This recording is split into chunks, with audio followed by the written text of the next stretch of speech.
राम राम राम राम राम राम राम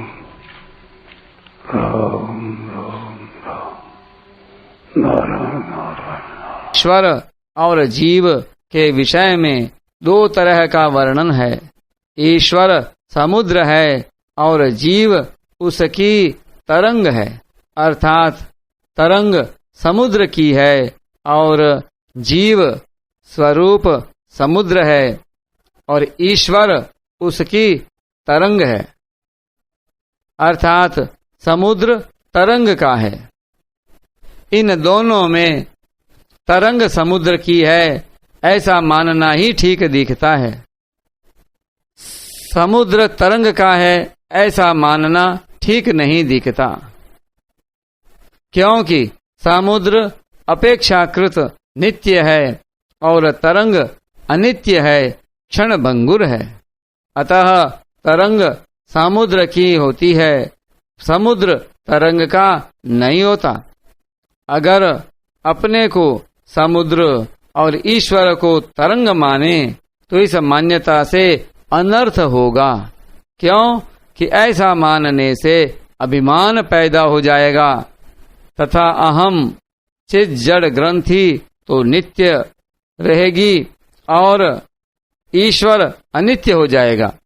कारण कि जीव में अनादिकाल से अहम व्यक्तित्व का अभ्यास पड़ा हुआ है। अतः जहाँ स्वरूप को अहम कहेंगे वहाँ वही अहम आएगा जो अनादिकाल से है। उस अहम के मिटने से ही मुक्ति होती है। उपर्युक्त दोनों बातों के सिवाय तीसरी एक विलक्षण बात है कि जल तत्व में न समुद्र है न तरंग है, अर्थात वहाँ समुद्र और तरंग का भेद नहीं है। यही वास्तविक बात है। समुद्र और तरंग तो सापेक्ष हैं, पर जल तत्व निरपेक्ष है। जैसे जल तत्व में समुद्र, नदी, वर्षा, ओस, कोहरा, भाप, बादल आदि सब मिटकर एक हो जाते हैं, ऐसे ही वासुदेवः सर्वम में सभी साधन योग मार्ग मिटकर एक वासुदेव रूप हो जाते हैं। जैसे जल तत्व में कोई भेद नहीं है, ऐसे ही वासुदेवः सर्वम में कोई भेद नहीं है। मतभेद से असंतोष होता है, पर वासुदेवः सर्वम में कोई मतभेद न होने से सबको सर्वथा संतोष हो जाता है। वासुदेवः सर्वम में न योगी है, न ज्ञानी है, न प्रेमी है, इसलिए इसका अनुभव करने वाला महात्मा अत्यंत दुर्लभ है। एक ही जल, बर्फ, कोहरा, बादल, ओला, वर्षा, नदी, तालाब, समुद्र आदि अनेक रूपों में हो जाता है। कढ़ाई में बर्फ डालकर उसको अग्नि पर रखा जाए तो बर्फ पिघलकर पानी हो जाएगी, फिर पानी भी भाप हो जाएगा और भाप परमाणु होकर निराकार हो जाएगा। जल ही कोहरा रूप से होता है, वही बादल रूप से होता है, वही निराकार रूप से होता है, वही बर्फ रूप से होता है, वही ओला रूप से होता है, वही वर्षा रूप होकर पृथ्वी पर बरसता है, वही नदी रूप से होता है, वही समुद्र रूप से होता है। अनेक रूप से होने पर भी तत्व से जल एक ही रहता है। इसी तरह एक ही भगवान अनेक रूप से बन जाते हैं। जैसे जल ठंडक से जमकर बर्फ हो जाता है और गर्मी से पिघलकर तथा भाप बनकर परमाणु रूप हो जाता है, ऐसे ही अज्ञान रूपी ठंडक से भगवान स्थूल तथा जड़ संसार रूप से दिखते हैं और ज्ञान रूपी अग्नि से सूक्ष्म तथा चेतन वासुदेव रूप से दिखते हैं। जल चाहे बर्फ रूप से दिखे, चाहे भाप बादल आदि रूपों से दिखे, है वह जल ही। जल के सिवाय कुछ नहीं है। ऐसे ही भगवान चाहे संसार रूप से दिखें, चाहे अन्य रूपों से दिखें, हैं वे भगवान ही। भगवान के सिवाय कुछ नहीं है। साधक से एक गलती होती है कि वह अपने को अलग रखकर संसार को भगवत स्वरूप देखने की चेष्टा करता है, अर्थात वासुदेवः सर्वम को अपनी बुद्धि का विषय बनाता है। वास्तव में दिखने वाला संसार ही भगवत स्वरूप नहीं है, प्रत्युत देखने वाला भी भगवत स्वरूप है। सकलमिदमहं च वासुदेवः।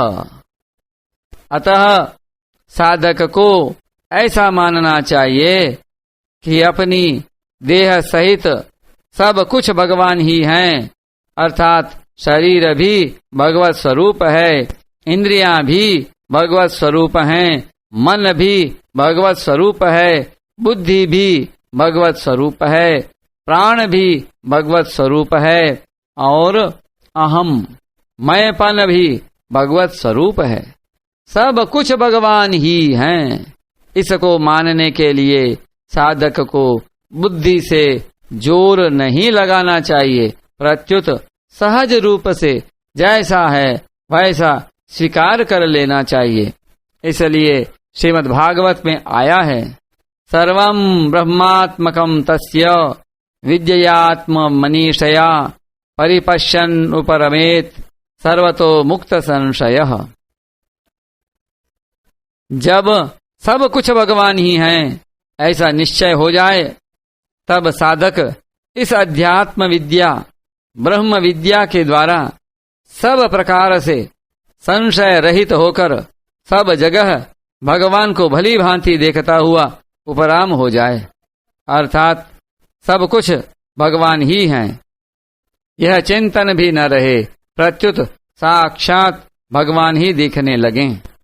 तात्पर्य है कि सब कुछ भगवान ही हैं, इस भाव से भी उपराम हो जाए, अर्थात न दृष्टा देखने वाला रहे, न दृश्य दिखने वाला रहे और न दर्शन देखने की वृत्ति ही रहे, केवल भगवान ही रहें। वासुदेवः सर्वम का अनुभव अनेक दृष्टियों से हो सकता है, जैसे क्रिया, पदार्थ और व्यक्ति का तो आदि और अंत होता है, पर सत्ता निरंतर ज्यों की त्यों रहती है। इसलिए मनुष्य मात्र को क्रिया, पदार्थ और व्यक्ति के अभाव का तो अनुभव होता है, पर अपनी सत्ता के अभाव का अनुभव कभी किसी को नहीं होता। इस नित्य निरंतर रहने वाली सत्ता का अनुभव होना विवेक की दृष्टि से वासुदेवः सर्वम है। सृष्टि से पहले भी केवल भगवान थे और पीछे भी केवल भगवान रहेंगे, फिर बीच में भगवान के सिवाय दूसरा कैसे आ सकता है? यह युक्ति की दृष्टि से वासुदेवः सर्वम है। मेरे तो एक भगवान ही हैं, भगवान के सिवाय मेरा कोई है ही नहीं, और कोई है तो होगा, हमें उससे क्या मतलब? यह सीधे सरल विश्वासी भक्तों की दृष्टि से वासुदेवः सर्वम है। जैसे व्रज में एक साधु कुएं पर किसी से बातें कर रहा था कि ब्रह्म ऐसा होता है, जीव ऐसा होता है, आदि आदि। वहां जल भरने के लिए आई एक गोपी ने ये बातें सुनी, तो उसने दूसरी गोपी से पूछा, अरे वीर, ये ब्रह्म, जीव आदि क्या होते हैं? वह गोपी बोली कि ये हमारे लाला के ही कोई सगे संबंधी होंगे, तभी साधु लोग उनकी बात करते हैं, नहीं तो साधुओं को लाला के सिवाय और से क्या मतलब? जिसके भीतर भगवत तत्व को जानने की व्याकुलता है, दिन में भूख नहीं लगती, रात में नींद नहीं आती, वह किसी संत से सुनकर अथवा पुस्तक में पढ़कर दृढ़ता पूर्वक मान लेता है कि सब कुछ भगवान ही हैं। भगवान कैसे हैं इसका तो पता नहीं, पर भगवान के सिवाय कुछ नहीं है। यह संत के वचनों पर विश्वास की दृष्टि से वासुदेवः सर्वम है। संत वचन पर प्रत्यक्ष से भी बढ़कर विश्वास होने पर फिर वैसा ही दिखने लग जाता है, अर्थात अनुभव हो जाता है। दार्शनिक दृष्टि से विचार करें तो सत्ता एक ही हो सकती है, दो नहीं। श्रद्धा विश्वास भक्ति की दृष्टि से देखें तो सब कुछ भगवान ही हैं, भगवान के सिवाय कुछ नहीं है।